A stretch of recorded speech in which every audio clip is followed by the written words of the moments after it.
Test, chapter 11.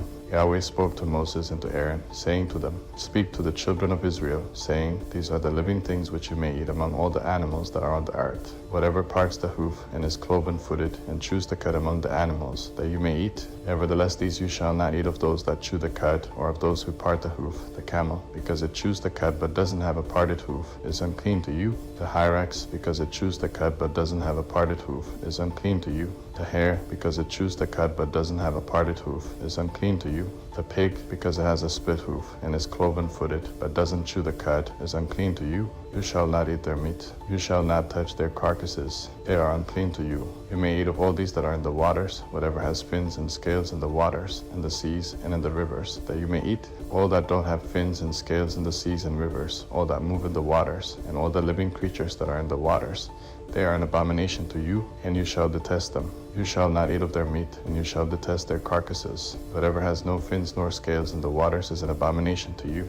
You shall detest these among the birds. They shall not be eaten, because they are an abomination. The eagle, the vulture, the black vulture, the red kite, any kind of black kite, any kind of raven, the horned owl, the screech owl, the gull, any kind of hawk, the little owl, the cormorant, the great owl, the white owl, the desert owl, the osprey, the stork, any kind of heron, the hoopoe, and the bat. All flying insects that walk on all fours are an abomination to you. Yet you may eat these of all winged creeping things that go on all fours, which have long, jointed legs for hopping on the earth. Even of these you may eat, any kind of locust, any kind of katydid, any kind of cricket, and any kind of grasshopper. That all winged creeping things which have 4 feet are an abomination to you. By these you will become unclean. Whoever touches their carcass shall be unclean until the evening. Whoever carries any part of their carcass shall wash his clothes, and be unclean until the evening. Every animal which has a split hoof that isn't completely divided, or doesn't chew the cud, is unclean to you. Everyone who touches them shall be unclean.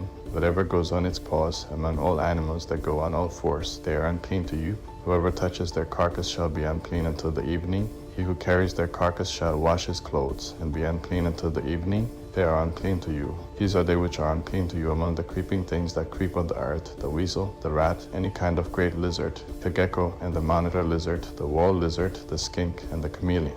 These are they which are unclean to you among all that creep. Whoever touches them when they are dead shall be unclean until the evening. Anything they fall on when they are dead shall be unclean, whether it is any vessel of wood, or clothing, or skin, or sack, whatever vessel it is with which any work is done. It must be put into water, and it shall be unclean until the evening. Then it will be clean. Every earthen vessel into which any of them falls, and all that is in it shall be unclean.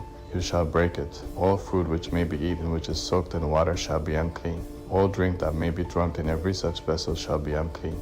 Everything whereupon part of their carcass falls shall be unclean, whether oven or range for pots, it shall be broken in pieces. They are unclean, and shall be unclean to you. Nevertheless a spring or a cistern in which water is gathered shall be clean, but that which touches their carcass shall be unclean. If part of their carcass falls on any sowing seed which is to be sown, it is clean. That if water is put on the seed, and part of their carcass falls on it, it is unclean to you. If any animal of which you may eat dies, he who touches its carcass shall be unclean until the evening. He who eats of its carcass shall wash his clothes, and be unclean until the evening. He also who carries its carcass shall wash his clothes, and be unclean until the evening. Every creeping thing that creeps on the earth is an abomination. It shall not be eaten.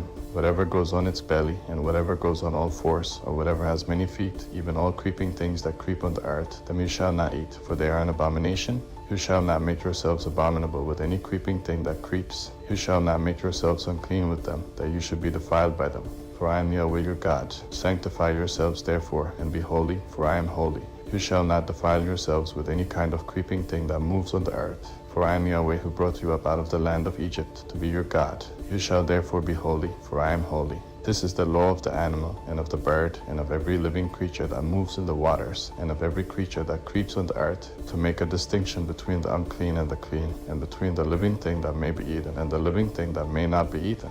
Leviticus chapter 12. Yahweh spoke to Moses, saying, Speak to the children of Israel, saying, If a woman conceives and bears a male child, then she shall be unclean 7 days. As in the days of her monthly period she shall be unclean. In the 8th day the flesh of his foreskin shall be circumcised. She shall continue in the blood of purification 33 days. She shall not touch any holy thing, nor come into the sanctuary, until the days of her purifying are completed. But if she bears a female child, then she shall be unclean 2 weeks, as in her period, and she shall continue in the blood of purification 66 days. When the days of her purification are completed for a son or for a daughter, she shall bring to the priest at the door of the tent of meeting a year-old lamb for a burnt offering, and a young pigeon or a turtle dove for a sin offering. He shall offer it before Yahweh and make atonement for her. Then she shall be cleansed from the fountain of her blood. This is the law for her who bears, whether a male or a female. If she cannot afford a lamb, then she shall take 2 turtle doves or 2 young pigeons, the one for a burnt offering and the other for a sin offering. The priest shall make atonement for her, and she shall be clean.